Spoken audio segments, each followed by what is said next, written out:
ৰুকিয়া ৰেহনা বেগম বাইদেউ এখেত পৰহি দিনাখন ডিসি অফিচৰ পৰা যেতিয়া কাউন্টিং হৈ আছিলে সেইদিনাখন তেখেতে জিকিলে বুলি ডিক্লেয়াৰ দিলে। আজি 2টা দিন তেখেতে তাত প্ৰচেছন কৰিলে, গামোচা পিন্ধিলে, মানুহক সম্বৰ্ধনা জনালে। যোৱাকালি ৰাতি আবেলি সময়ত ডিসি অফিচৰ পৰা ফোন কৰি কৈছে যে এইটো কম্পিউটাৰ এৰৰ হ'ল, গতিকে আপুনি হাৰিছে, গতিকে আপুনি সেইখন মানে জিকিছে বুলি আপুনি ক'ব নালাগে। আজি আমি আহি পেলাই এডিসিক লগ কৰিলো, ডিসিক লগ কৰিলো, তেওঁলোকে ক'লে নাই সেইদিনাখন ৰাতি টোপনি ক্ষতি হৈছিলে, গতিকে সেইদিনাখন আমাৰ মানে ভুল হ'ল, গতিকে আমি আজি কৈছো যে একচুয়ালি আমাৰ ভুল হ'ল। মই এটা কথা সুধিব বিচাৰিছো, তাৰ মানে তেওঁলোকে সকলো জেগাতে তেওঁলোকে আমাৰ বহু জেগাত এনেকুৱা ভুল হৈছে। সিদিনাখন সোণাপুৰতো ৰাতি তেনেকুৱা ঘটনা হৈছিল, আমি গৈ তাৰ পিছত জিকিছে। এতিয়া কম্পিউটাৰ এৰৰ কাৰণে আমি ৰেছপন্সিবল নেকি? এই কথাটো যে তেওঁলোকে সেইদিনা কিয় নকলে? ইমান ৰেছপন্সিবল জেগাত ইমান ইৰেছপন্স অফিচাৰ বহি আছে নে?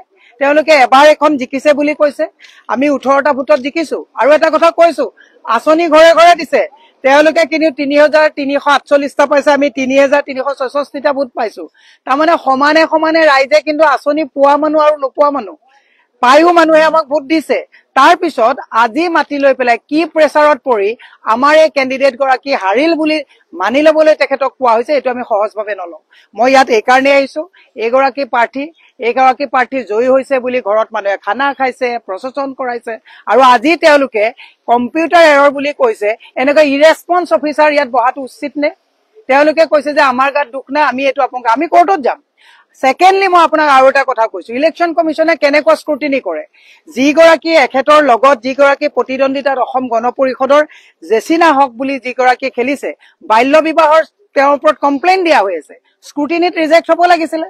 হিমন্ত বিশ্ব শৰ্মাই কৈছিলে একদম বাল্য বিবাহ হলে এফালৰ পৰা তেওঁ একেবাৰে উঠাই লৈ গুচি যাব, তেলে হেতুটো স্ক্ৰুটিনিত আনি পেলাই তেওঁ ৰিজেক্ট হ'ব লাগিছিলে।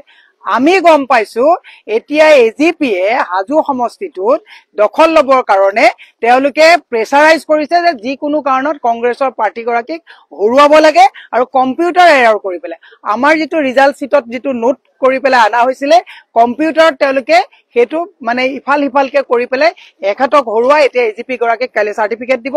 আমি আজি কৈছো, আমি ডিসিক লগ ধৰিলো, ডিসি একদম কেজুৱেল কৈছে এইটো হৈছে কম্পিউটাৰ এৰৰ হৈছে। আপোনাক ৰাইজৰ কৰ কাটলৰ পইচাৰে দৰমহা দিয়া হয়, আজি বিজেপিৰ কম্পিউটাৰ এৰৰ বুলি ক'বলৈ ডিসিৰ সাহস আছে নে? আজি এজিপি অতুল বৰাৰ সাহস আছে ডিসিয়ে কম্পিউটাৰ এৰৰ বুলি ক'বলৈ?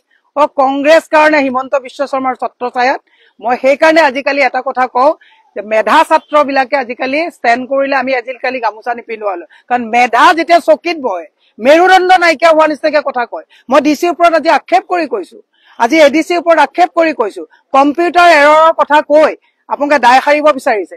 কম্পিউটাৰ এৰৰ হৈছে বুলি হিমন্ত বিশ্ব শৰ্মাৰ ওচৰত কবলৈ সাধ্য আছে নেকি এইবিলাক অফিচাৰৰ?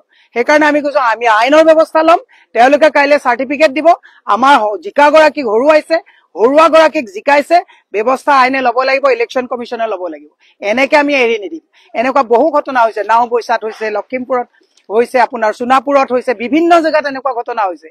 এওঁলোকে এনেকে হিমন্ত বিশ্ব শৰ্মাৰ ডিক্টেশ্যনত বহি লৈ পেলাই যদি কম্পিউটাৰ এৰৰ দোহাই দি ইলেকশ্যন কমিশনে যদি ৰিজাল্ট দিয়ে, তাতকে দুৰ্ভাগ্যজনক কথা একো নাই। আৰু এই প্ৰেক্টিছটোৱে 2026ত কৰিবলৈ গৈ আছে, আৰু সেই সূত্ৰে মুখ্যমন্ত্ৰীয়ে কৈছে যে 126খন চিট জিকিম। কম্পিউটাৰ এৰৰ কৰি যদি মানুহে ইলেকশ্যন খেলে তেলে 126খন চিট ডেফিনেটলি পাব। এইবোৰ তালি ভালি কৰি পেলাই চৰকাৰ চলাব বিচাৰিছে, আমি সহজভাৱে নলওঁ, আমি আইনৰ কাষ চাপিম। আমি যি কোৰ্টত যাব লাগে আমি যাম, এই ব্যৱস্থা আমিও ল'ম।